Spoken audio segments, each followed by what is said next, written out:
Selain itu, penyidik juga telah menyita 723 item barang bukti termasuk dokumen asli dari Universitas Gadjah Mada yang menegaskan bahwa ijazah Insinyur Haji Joko Widodo adalah asli dan sah. Baik, bismillahirrahmanirrahim. Assalamualaikum warahmatullahi wabarakatuh. Selamat pagi, salam sejahtera berkah sekalian, Om Swastiastu, Namo Buddhaya, salam kebajikan.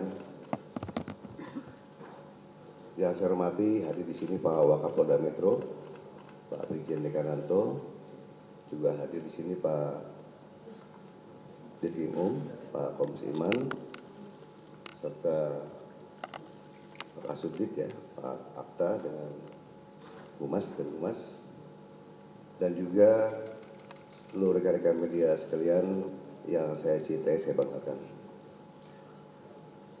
Mungkin langsung saja perlu saya sampaikan di sini bahwa Polda Metro Jaya telah menetapkan 8 orang tersangka dalam perkara pencemaran nama baik, fitnah, dan manipulasi data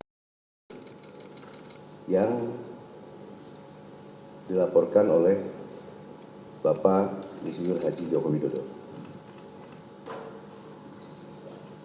Penetapan ini dilakukan setelah melalui proses asistensi dan gelar perkara, di mana proses tersebut melibatkan ahli dan pengawas, baik dari eksternal maupun internal. Untuk ahli yang dilibatkan adalah ahli pidana, ahli ITE, ahli sosiologi hukum, ahli komunikasi sosial, dan ahli bahasa. Itu yang kita minta keterangan sebagai saksi ahli.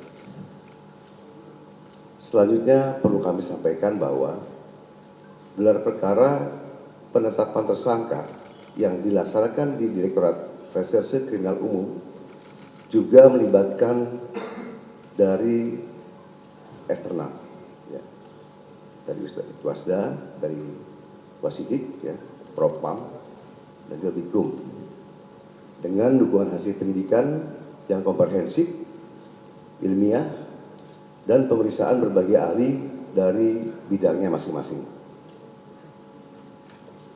Berdasarkan hasil penyidikan, kami menetapkan 8 orang sebagai tersangka yang kami bagi dalam 2 klaster.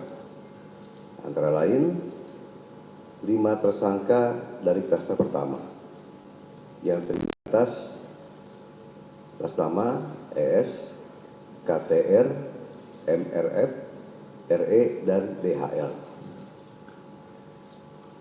Untuk tersangka dari klaster ini dikenakan pasal 310 dan atau pasal 311 dan atau pasal 160 KUHP dan atau pasal 27A junto pasal 45 ayat 4 dan atau pasal 28 ayat 2 junto pasal 45A ayat 2 Undang-Undang ITE.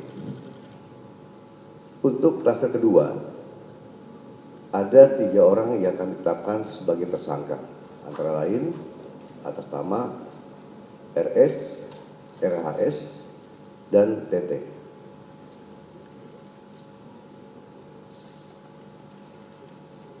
Tersangka pada klaster 2 dikenakan pasal 310 dan atau pasal 311 KUHP dan atau pasal 32 ayat 1 junto pasal 48 ayat 1 dan atau pasal 35 junto pasal 51 ayat 1 dan atau pasal 27A junto pasal 45 ayat 4 dan atau pasal 28 ayat 2 junto pasal 45A ayat 2 Undang-Undang ITE.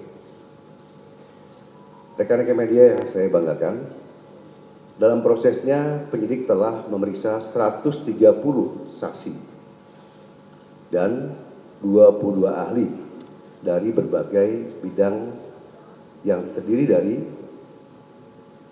satu, Dewan Pers, kedua, Keterbukaan Informasi Pusat, yang ketiga, Dirjen Peraturan dan Perundang-undangan dari Kemenkumham, yang keempat, Akademisi Digital Forensik, yang kelima, Asosiasi Digital Forensik, yang keenam, Praktisi Digital Forensik, yang ketujuh, Ahli Bahasa Indonesia, yang kedelapan, Ahli Sosiologi Hukum, yang kesembilan, Ahli Psikologi Massa, yang ke-10, Ahli Komunikasi Sosial, yang ke-11, Ahli Anatomi dari UI, yang ke-12, Ahli Hukum ITE, yang ke-13, Ahli Hukum Pidana, yang ke-14, SDM Kesehatan Kemenkes, yang ke-15, Lab Dokumen dan Digital Forensik. Selain itu, penyidik juga telah menyita 723 item barang bukti termasuk dokumen asli dari Universitas Gadjah Mada yang menegaskan bahwa ijazah Insinyur Joko Widodo adalah asli dan sah.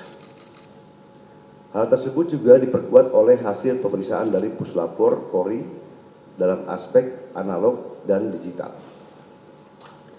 Berdasarkan temuan tersebut, penyidik menyimpulkan bahwa para tersangka telah menyebarkan tuduhan palsu dan melakukan edit serta manipulasi digital terhadap dokumen ijazah dengan metode analisis yang tidak ilmiah dan menyesalkan publik. Selanjutnya, penyidik akan berkoordinasi dengan Kejaksaan Tinggi DKI Jakarta untuk proses hukum lebih lanjut. Pada kesempatan ini, kami tegaskan bahwa penanganan perkara yang kami lakukan murni proses penegakan hukum. Kemudian seluruh tahapan juga dilakukan secara profesional, proporsional, transparan, dan akuntabel. Oleh karena itu, kami menghimbau kepada masyarakat untuk bijak dalam menggunakan media sosial, jangan mudah terprovokasi oleh informasi yang tidak benar, serta selalu melakukan cek dan klarifikasi sebelum menyebarkan sesuatu. Mari kita jaga bersama suasana yang sejuk, aman, dan tertib agar ruang publik bisa selalu nyaman dan kondusif. Demikian yang kami sampaikan. Terima kasih.